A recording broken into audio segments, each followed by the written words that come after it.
de fées en français. Géant égoïste.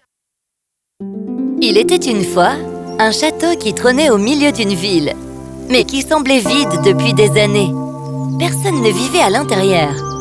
Les gens racontaient qu'avant, un géant vivait dans ce château. Mais durant toutes ces dernières années, personne n'avait vu de géant par là-bas. Avez-vous entendu parler du géant de ce château? Je pense que ce sont des rumeurs. Il vaut mieux ne pas y croire. Est-ce que quelqu'un d'entre nous a déjà vu un géant par ici? Non, non, non. On devrait plutôt profiter de la beauté de cet endroit plutôt que de prêter attention à ce genre de rumeurs. Mais qui entretient ce beau jardin alors? Il y avait un superbe jardin autour du château. Il était rempli de fleurs, d'arbustes, de fruits, d'oiseaux et de papillons. Tous les jours, plein d'enfants venaient jouer dans ce jardin. C'était l'endroit le plus sûr et le plus apprécié des enfants. Ils jouaient tous ensemble à différents jeux. Courir après les papillons était un de leurs jeux préférés. Hé, regarde le papillon orange.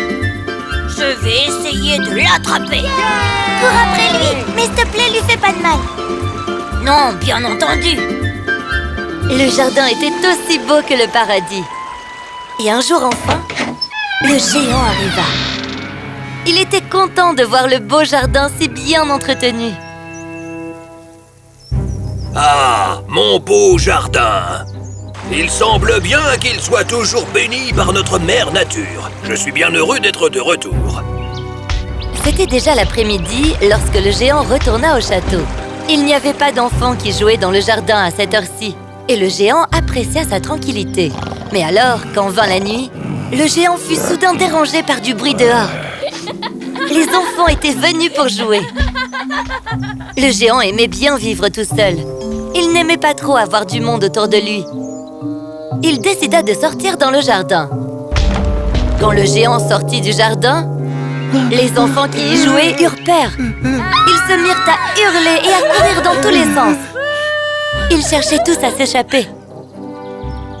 Le géant était très en colère de voir autant d'enfants jouer là-bas. Allez-vous-en, petit monstre! Vous allez abîmer mon joli jardin! Dehors! Et n'essayez plus jamais de rentrer sur mon domaine! C'est mon jardin, pas le vôtre! Tous les enfants qui jouaient là-bas se dépêchèrent de quitter le jardin et rentrèrent chez eux. Le géant retourna dans son château et profita de la paix autour de lui. Le géant se rendormit. Les enfants pensèrent que le géant était parti et ils ne purent résister à l'envie de revenir au jardin. Le géant se réveilla à nouveau et trouva les enfants en train de jouer dans son jardin. Il devint furieux et cria sur les enfants. Les enfants effrayés s'enfuirent en courant. Dès lors, le géant garda toujours un œil sur son jardin. Il ne dormait même plus la nuit. Un soir tard, il vit tomber la branche d'un arbre fleuri. Il ne comprit pas tout de suite pour quelle raison. Le lendemain matin, le géant aperçut de nouveau des enfants qui jouaient dans son jardin. En colère, il courut jusqu'à eux. Les enfants furent effrayés devant la colère du géant. Le géant décida d'élever la hauteur des murs d'enceinte du château.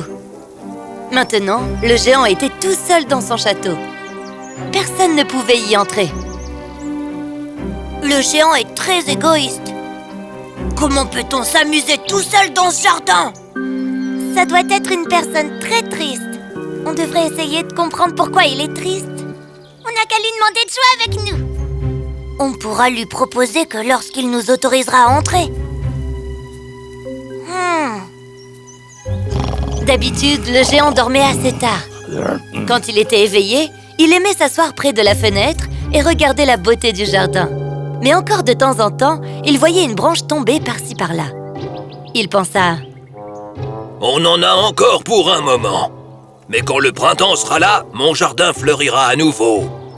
Il passa l'hiver à sa fenêtre, à regarder son jardin devenir de plus en plus sec chaque jour. J'attendrai le printemps. Il ravivera mon jardin et le rendra encore plus beau que jamais. Le printemps arriva et repartit. Mais pourtant, le jardin resta très sec. il ne restait même plus une seule fleur. Ni oiseau, ni papillon. Le géant était vraiment malheureux. Pourquoi n'y a-t-il plus une fleur dans mon jardin? Pourquoi Mère Nature s'est-elle détournée de mon beau jardin? Mère Nature est en colère contre moi? Mais pourquoi serait-elle donc en colère? Le géant y pensa jour et nuit. Il finit par en avoir assez d'être seul. Un beau matin, quelques enfants se faufilèrent dans son jardin. Ils y jouèrent pendant un moment jusqu'à ce que le géant les voie. Le géant était en colère contre eux. Il courut vers eux en criant. Tous les enfants sortirent du domaine immédiatement, tous sauf un. Le géant vit un petit garçon debout sous un arbre. Il tremblait comme une feuille à l'approche du géant. Il pleurait même beaucoup. Que fais-tu ici? S'il vous plaît, ne me tuez pas. Je reviendrai plus jamais. Est-ce que je tue les gens? Non.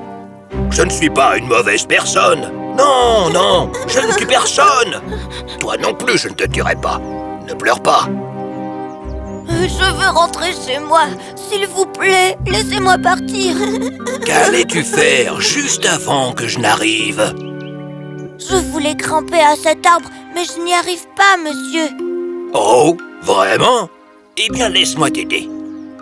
Le géant souleva le garçon et le déposa sur la branche de l'arbre. Maintenant, fais venir tes amis. Vous pouvez jouer ici. Le géant observa le beau sourire sur le visage du petit garçon. L'enfant appela ses amis pour jouer. Les enfants arrivèrent et le géant retourna dans son château. Alors qu'il rentrait, il aperçut sur le chemin une petite plante avec quelques petites fleurs dessus.